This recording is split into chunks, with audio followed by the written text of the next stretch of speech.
what happens is that when a company fails to register charge in favor of lender, okay, देखो इधर लिखा हुआ है a charge is created, create तो हो गया, क्रिएट कब होगा, जब इनके बीच में डॉक्यूमेंटेशन होगा, कंपनी और जो लोन गिविंग फर्म है, बैंक या फाइनेंशियल इंस्टीट्यूशन है या डिबेंचर होल्डर्स है, उनके बीच में अग्रीमेंट होता है, उसको बोलते हैं charge creation, okay. But the company primarily responsible, मैंने बोला था प्राइमरी रिस्पॉन्सिबिलिटी कंपनी का है, so the company which is a primarily responsible person for registration of charge fails to do so within the prescribed period of 30 days, then the person in whose favor the charge is created, जिसके favour में charge creation होगा, किसके favour में होता है, lender के favour, okay. और debenture holder होगा तो डिवेंचर ट्रस्टीज के फेवर में। Is it okay? तो चार्ज विल बी, मतलब इसके लिए आपको एप्लीकेशन देना है, नॉर्मली कंपनी को ही एप्लीकेशन देना है, अगर कंपनी डिफॉल्ट करता है तो लेंडर भी दे सकता है, ओके। चलो, जैसे ही आरओसी के पास है ना, lender applies to ROC for registration of charge, okay, तो उसके 14 डेज के अंदर अंदर है ना, मतलब ROC इन्फॉर्म करेगा कंपनी को, दैट इज अ बॉरोवर, हम कंपनी को क्या कहेंगे, बॉरोवर, कि ऐसा कोई लेंडर है, कोई पर्टिकुलर नाम वाला, उन्होंने आपकी प्रॉपर्टी को एज ए सिक्योरिटी, आपने उनको अपने पास रखा है सिक्योरिटी के तौर पे, तो उन्होंने चार्ज क्रिएशन के लिए, चार्ज रजिस्ट्रेशन के लिए हमको एक फॉर्म भेजा है, तो आपको कोई ऑब्जेक्शन है, ओके। अगर कंपनी को 14 डेज के अंदर अंदर, मतलब आरओसी ने बॉरोवर को बताया, उस डेट से लेके 14 डेज के अंदर अंदर कंपनी का रिप्लाई अफर्मेटिव आया कि ठीक है आप रजिस्ट्रेशन कर दो, या तो कोई भी ऑब्जेक्शन नहीं आया, no objection is received, then the ROC will move forward with the registration, okay. किसी को डाउट या डिफिकल्टी है तो बोलो। क्लियर है सबको? ना सर, એટલે શું કરશે? फिर से बता देता हूं, है ना। पहली रिस्पॉन्सिबिलिटी किसकी है, कंपनी की। Company, okay. अगर कंपनी ना करे तो कौन कर सकता है, चार्ज होल्डर। चार्ज होल्डर का मतलब लेंडर, ओके। किसको बताएगा वो, रजिस्ट्रार ऑफ कंपनीज को बताएगा कि इस कंपनी ने हमारे से लोन लिया है, इसके ये डॉक्यूमेंट है, और कंपनी ने लोन लेने के 30 डेज के अंदर अंदर ये चार्ज क्रिएशन, चार्ज रजिस्ट्रेशन नहीं किया है, तो आप कर दीजिए, ओके। तो आरओसी बोलेगा ठीक है, हमें पहले वेरीफाई करने दो, तो आरओसी इन्फॉर्म करता है कंपनी को, माने किसको, बॉरोवर कंपनी को, हमें किसी एक particular lender, let's say bank of Baroda के पास से एक लेटर आया है चार्ज रजिस्ट्रेशन के लिए, ओके। तो वो बॉरोवर को पूछेंगे, do you have any objection,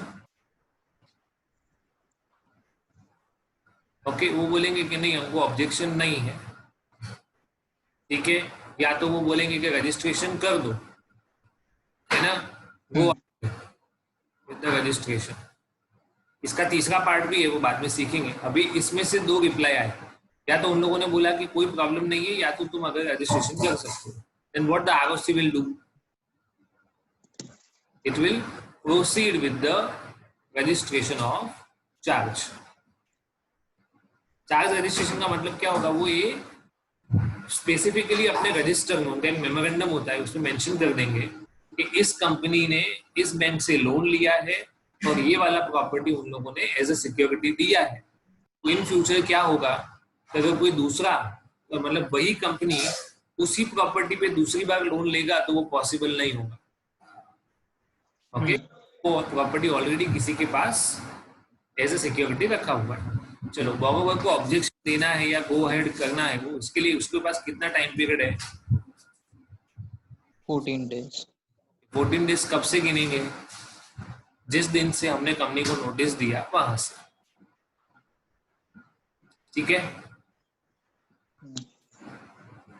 अभी ठीक है कि नहीं? हाँ हाँ हाँ। चलो, तीसरा ऑप्शन देखते हैं। अगर बॉरोवर ऐसा कहे कि नहीं हमको ऑब्जेक्शन है ना, हमने कोई लोन लिया ही नहीं, तो फिर ये नहीं होगा। या तो बॉरोवर ऐसा कहे कि हम लोग खुद रजिस्ट्रेशन कर देंगे, है ना, आप उनका एप्लीकेशन रहने दो, है ना, हम लोग खुद आपको एप्लीकेशन भेज रहे हैं और हम आपको कॉज भी दिखा रहे हैं कि हमने डिले क्यों किया। ठीक है, अगर उन लोगों ने बोला कि ऑब्जेक्शन है तो ये वाला चार्ज रजिस्टर नहीं होगा, या तो उन लोगों ने बोला कि ऐसे ऑब्जेक्शन नहीं है पर आप उनका एप्लीकेशन रहने दो, हम आपको एप्लीकेशन भेज रहे हैं और विथ कॉज भेज रहे हैं, तो आप हमारा एप्लीकेशन एक्सेप्ट करें। ओके, सो चार्ज तो रजिस्टर होगा ही, पर किसके बिहाफ पे? कंपनी के behalf, instead of charge holder. इतना समझ में आया? हाँ।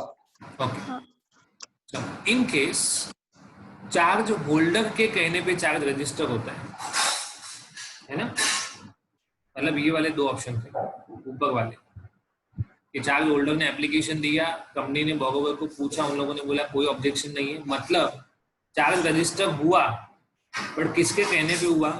चार्ज होल्डर के कहने पे। ओके, तो चार्ज होल्डर ने आरओसी को जो भी एप्लीकेशन भेजा होगा उसके साथ साथ कुछ फीस भी पे किया होगा। अब ऐसा ये फीस पे करने का लायबिलिटी किसका था? It was the liability of company. So the lender is lawfully eligible, or we can simply say eligible, to recover the fees paid. ठीक है,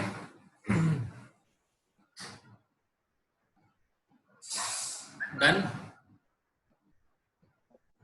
हाँ। ओके, सब लोग बोलना है, कुछ डाउट हो तो। And I am sending a recording Yes, sir। as well, so if you want to refer it afterwards.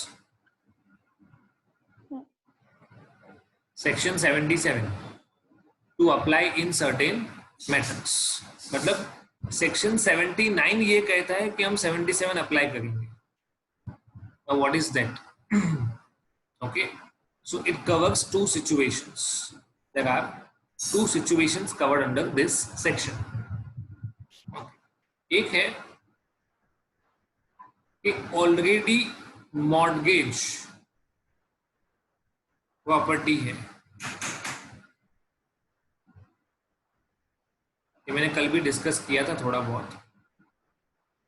Okay, and it is being sold to someone else, being sold but with permission of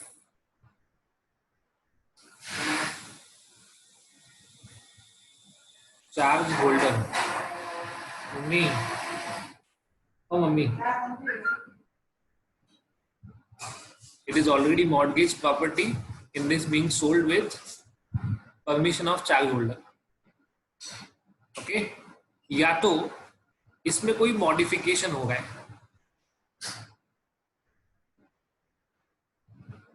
Okay, what kind of modification? We are changing the terms and conditions of loan. What are we changing? Changing the terms and conditions of loan. Okay, अगर इसमें से कोई भी एक चीज है तो आपको चार्ज क्रिएशन फिर से करवाना पड़ेगा, सॉरी चार्ज रजिस्ट्रेशन फिर से करवाना पड़ेगा। ओके, ऐसा होता है। से for example I have a car. Okay, ये तो कंपनी का मैटर है, तो कंपनी का मैटर पूरा अलग होता है। मैं इंडिविजुअल के पर्सपेक्टिव से बता रहा हूँ कि मेरे पास कार है जिसके ऊपर मैंने लोन लिया हुआ है। ओके, और वो लोन अभी भी चल रहा है, 2 साल उसको हो गए हैं, 2 साल मैंने पे कर दिए इंस्टॉलमेंट, अभी भी कुछ इंस्टॉलमेंट बाकी है, मतलब और 3 साल की इंस्टॉलमेंट पेंडिंग है। And I want to sell this car, मुझे ये कार बेचना है। तो जो खरीदने वाला होगा ना वो पूछेगा कि क्या इस पे कोई लोन चल रहा है? बोलेगा हाँ चल रहा है। कहाँ चल रहा है? बोले HDFC बैंक में चल रहा है ना। There is a loan going on this car from the HDFC bank. उसने कहा कि मैं ठीक है ये कार खरीद लेता हूँ और मैं HDFC बैंक को पेमेंट कर देता हूँ। ओके, तो कार की प्राइस रखी गई 5 लाख रुपए। लोन का अमाउंट आउटस्टैंडिंग है 3 लाख रुपए। ठीक है, तो 2 लाख रुपए किसको मिलेगा? मुझे मिलेगा। I am selling the car, so I will get the amount. What happens is कि जो खरीदने वाला है उसने बोला कि मेरे पास तो 1 लाख ही है, I only have 1 lakh rupees. मैं भी 4 लाख रुपए का लोन करवाने वाला हूं, बट मेरा लोन ICICI में से होने वाला है। तो ICICI बैंक ने क्या किया, 4 लाख रुपए वो देने वाला है, 1 लाख रुपए हम देने वाले हैं। ओके, तो ICICI बैंक अपने 4 लाख रुपए के लोन में से 3 लाख रुपए HDFC को दे देगा। बराबर, मतलब HDFC पिक्चर में से बाहर, उसका लोन सेटिस्फाई हो गया। ये जो 1 लाख रुपए बचेगा, 4 लाख में से 1 लाख बचेगा, वो प्लस मेरे पास, मतलब जो परचेजर के पास, मैं जिसको कार बेच रहा हूँ उसके पास 1 लाख है, वो टोटल मिला के मुझे 2 लाख मिलेगा। प्रोसेस समझ में आ रहा है? Are you getting the process or not? Yes, sir. Okay. तो अब HDFC बैंक पिक्चर में से चला जाएगा और अब ये लोन किसके फेवर में चला जाएगा?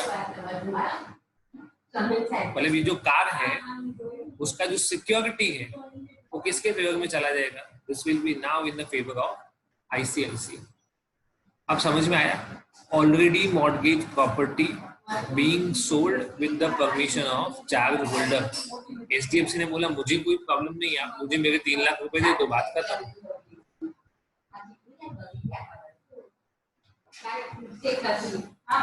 हुआ? श्योर? अब ये सारी चीजें हमको किसके रिलेशन में करनी है? All these things we are suppose to do in relation to a company, है ना।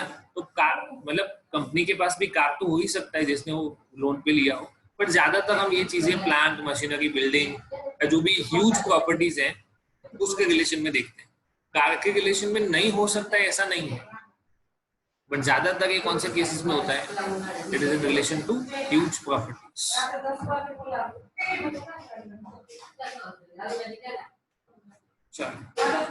In case of a property where charge is already registered and if it is sold with the permission of holder of charge, it shall be duty of the company acquiring, मतलब जो खरीदने वाला है, मतलब समझो कि इधर X ने प्रॉपर्टी बेचा Y को,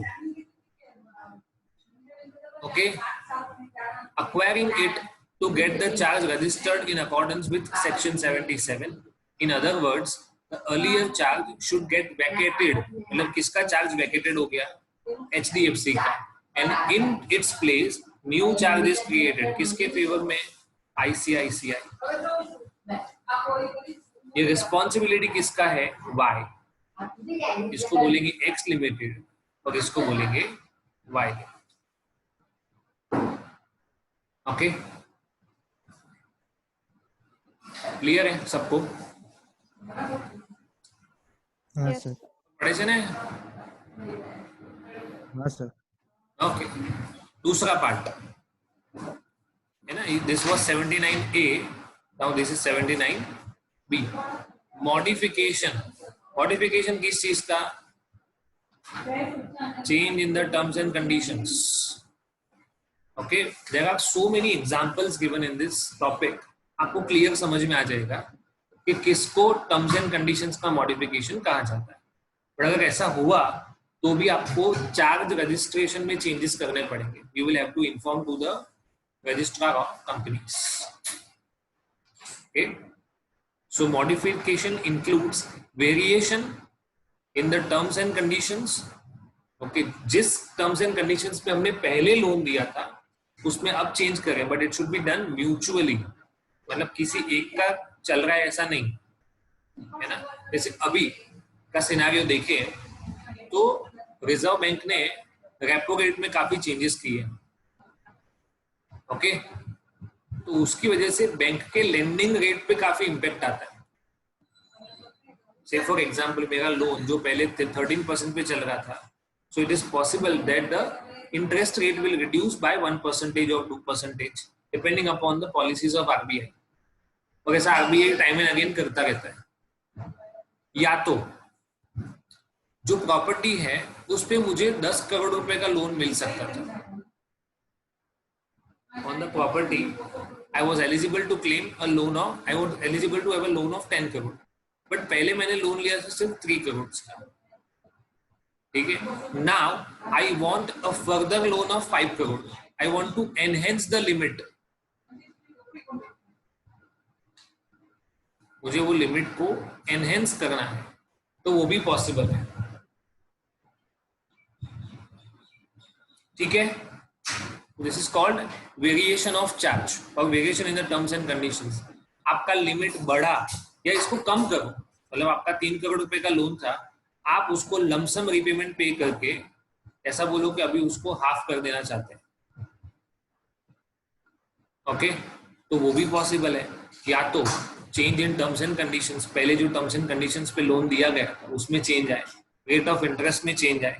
या तो आप अपना कोई अधिकार, मेरा फर्स्ट राइट है किसी भी प्रॉपर्टी पे, ओके, उसको मैं सेकंड राइट करना चाहता हूँ या सेकंड राइट को फर्स्ट राइट करना चाहता हूँ, but it should be done by mutual agreement.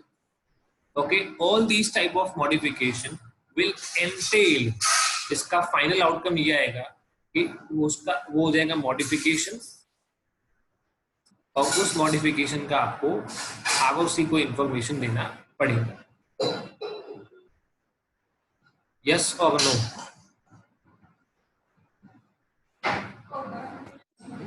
Yes sir. In conditions, enhancing और decreasing the limits, pari passu charge मतलब आप अपना फर्स्ट रेट सेकंड रेट उसमें चेंज कर रहे हो, रेट ऑफ इंटरेस्ट में चेंज है। Schedule of loan, schedule of loan का मतलब आप जो मंथली इंस्टॉलमेंट पे करते हो उसमें कोई चेंज आ रहा है, बढ़ रहा है, कम हो रहा है, डिले हो रहा है, जल्दी हो रहा है, anything. Okay, and last is where there is a partial release of the charge. आपने पेमेंट कर दिया, आपने बोला कि मैंने आपको 3 प्रॉपर्टी दी थी एज ए सिक्योरिटी, अब मैं पेमेंट कर रहा हूं तो एटलीस्ट एक प्रॉपर्टी तो छोड़ दो, उसको रिलीज कर दो। Okay, this called partial release of the charge. समझ में आया?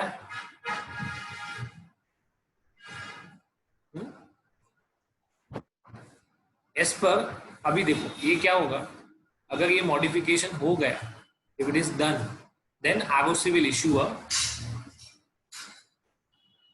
certificate of modification of charge। Okay, कौन सा फॉर्म है? और अगर ये इश्यू हुआ तो ये भी कंक्लूसिव एविडेंस है। जैसे इसके पहले वाला फॉर्म था CHG2, है ना, ये क्या था? Registration of charge.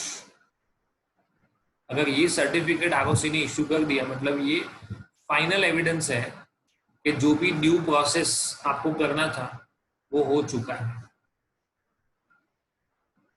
In a similar manner, अगर CAG 3 इश्यू होता है तो मॉडिफिकेशन हो चुका है। ठीक है, बढ़े आगे। Yes. Next topic is deemed notice. देखो, मैंने ये चैप्टर जब पढ़ाना स्टार्ट किया था तब ऐसा बोला था कि इसका प्राइम पर्पस क्या है। What is the prime purpose of learning this chapter? क्या इस प्रोविजन का लॉ में होने का प्राइम पर्पस क्या है? बताओ।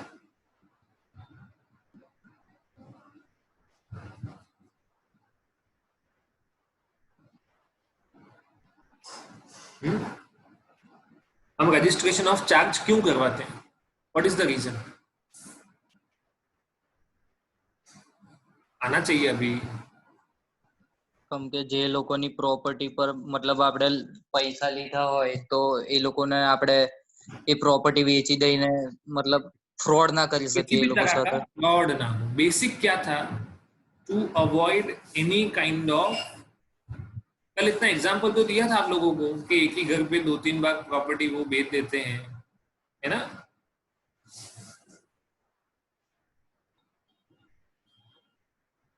तो किसी भी तरह का फ्रॉड अवॉइड करने के लिए कि आपका प्रॉपर्टी ऑलरेडी कहीं पे सिक्योरिटी के फॉर्म में आपने दिया हुआ है, वही प्रॉपर्टी को आप किसी और को एज ए सिक्योरिटी देके वापस उस पर लोन ले लो, it's a wrong thing. Okay, इसीलिए कंपनीज एक्ट में लॉ में क्या मैंडेटरी बना गया कि अगर कोई भी कंपनी लोन लेता है against a security, okay, by way of a fixed charge और फ्लोटिंग चार्ज, तो उसको आरओसी को बताना कंपलसरी है ना? और अगर कोई भी थर्ड पार्टी आरओसी के पास से इंक्वायरी करना चाहता है तो वो भी पॉसिबल है। मतलब कल उठ के मुझे कोई कंपनी का प्रॉपर्टी खरीदना है, I want to purchase any companies property and I want to enquire that whether the company has already taken a loan or not, then I can inquire from ROC। मुझे उसके लिए कुछ fees पे करना पड़ेगा, nominal amount, but मैं पूछ सकता हूँ कि क्या इस कंपनी ने आपके पास से, सॉरी, इस कंपनी की प्रॉपर्टीज के ऊपर किसी और बैंक का अधिकार है या नहीं है। पहले एक समझाया था आपको होम लोन के बारे में, है ना? कौन सा कॉपी मिलता है, याद है? इंडेक्स कॉपी होता है, ऐसा रेक्टेंगुलर फॉर्म होता है। अभी याद आया? हाँ सर। तो उससे पता चलता है कि उस प्रॉपर्टी पे ऑलरेडी लोन लिया हुआ है या नहीं। बट अब ये प्रोविजन क्या कहता है? What this provision says is कि जो भी खरीदने वाला है, ओके, उसको ध्यान रखना पड़ेगा। That person will have to take care whether there is a charge on this property और नॉट। हम ये मान के चलेंगे कि आपको पता है, you have a deemed notice, okay, the law will always presume that the purchaser of property of any company, company के पास से जो कोई भी इंसान प्रॉपर्टी खरीदता है उसके पास ये आइडिया है कि उस प्रॉपर्टी के ऊपर लोन लिया हुआ है या नहीं लिया हुआ है, वो किसको एज ए सिक्योरिटी दिया हुआ है या नहीं दिया हुआ है, मॉर्गेज किया हुआ है या नहीं किया हुआ है, उसके ऊपर किसी तरह का चार्ज, लियन, कुछ भी है या नहीं है, उसका नॉलेज उसको ऑलरेडी है। हम ऐसा ही मान के चले। और ऐसा क्यों है? क्योंकि कल हमने एक टॉपिक पढ़ा था, ये एक सेंटेंस पढ़ा था, that once the charge is registered, once the charge is registered, the information comes into public domain, है ना? ऐसा वर्ड था कल। The information comes into public domain. मतलब बाद में कोई ऐसा नहीं बोल सकता है कि मुझे पता नहीं था, या तो ऐसा प्लीड नहीं कर सकता है कोर्ट ऑफ लॉ में कि मुझे कैसे पता होगा कि किसी कंपनी की प्रॉपर्टी के ऊपर चार्ज क्रिएट किया हुआ है या नहीं। Okay, that kind of pleading will not be allowed. जैसा हम लोग मेमोरेंडम ऑफ एसोसिएशन या आर्टिकल्स ऑफ एसोसिएशन के बारे में पढ़ के आए हैं फाउंडेशन में, कि जो कोई भी इंसान कंपनी के साथ डील करेगा उसको उसके बारे में नोटिस होना चाहिए। डॉक्ट्रिन ऑफ कंस्ट्रक्टिव नोटिस, क्या बोला जाता है उसको? Doctrine of constructive notice. जो कोई भी इंसान कंपनी के साथ डील करता है उसको कंपनी का एमओए एओए सब पता है, वो तब पढ़ा था। इस केस में क्या पढ़ रहे हैं? Whosoever purchases the property of company is having knowledge about the charge। तो वो कोई अंतर्यामी नहीं है कि उसको नॉलेज हो जाएगा। उसके पास राइट क्या है कि वो इंक्वायरी कर सकता है। अगर वो इंक्वायरी न करे, that is his own mistake, वो उसकी गलती है। चलो, किसी को प्रोविजन ना समझ में आया हो तो पूछो।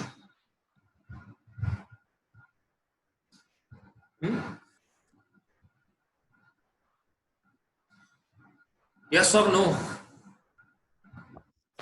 आ गया सर। आ गया समझ। ओके, हाँ सर। तो ये पूरा इधर यहीं पे लिखा हुआ है, देखो। when he desires to acquire any asset, कोई भी इंसान कंपनी के पास से प्रॉपर्टी अक्वायर करना चाहता है, he must inquire, उसके ऊपर क्या लिखा हुआ है? must, he should नहीं लिखा हुआ है, must लिखा हुआ है, कंपल्सरी है। whether such asset of property is subject to any charge by going through, क्या go through कर सकता है? record of charges maintained at office of registrar of companies before entering into any kind of transaction, because he is deemed to have notice। Okay, और अगर उसको बाद में किसी तरह का नुकसान होता है, he cannot succeed against the company for incurring loss। Okay, और इसका एग्जांपल यहाँ पे दिया।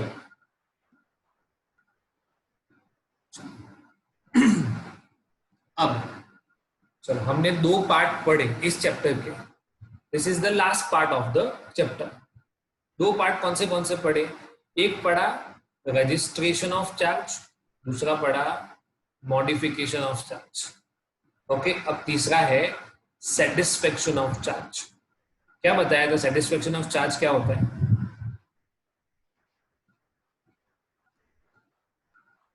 What is the meaning of satisfaction of charge?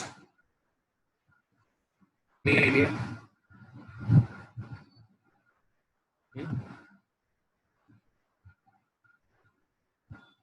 Whenever the loan is repaid, ना, आपने लोन का रीपेमेंट कर दिया तो बट ऑब्वियस है ना, आप बोलोगे एज अ बॉरोवर, यार मैंने लोन का रीपेमेंट तो कर दिया, अभी प्रॉपर्टी को रिलीव कर दो। क्या कर दो? नाउ रिलीव द प्रॉपर्टी, मतलब उसके ऊपर जो भी लियन क्रिएट किया हुआ है या चार्ज क्रिएट किया हुआ है उसको वैकेट कर दो। That is called satisfaction of charge. Okay, कौन रिपोर्ट करेगा? Who will inform? Company. To whom? ROC. समझ में आया? कंपनी आरओसी को इन्फॉर्म करेगी। कंपनी ने आरओसी को इन्फॉर्म किया तो आरओसी तुरंत वो सेटिस्फेक्शन ऑफ चार्ज नहीं करेगा। ओके, वो किसको पूछेगा? सॉरी, उसको पूछेगा lender, do you have any problem with the satisfaction of charge? Please respond। अगर वो रिस्पॉन्ड नहीं करता है या पॉजिटिवली रिप्लाई देता है कि मुझे कोई प्रॉब्लम नहीं है, then ROC will satisfy, ROC will record it in the register that the charge stands satisfied और कंपनी को वो डिस्चार्ज सर्टिफिकेट दे दे। ओके, प्रोसेस समझ में आया? तो हाँ सर। हाँ सर। ओके, चलो फिर से ज्वाइन करो सब।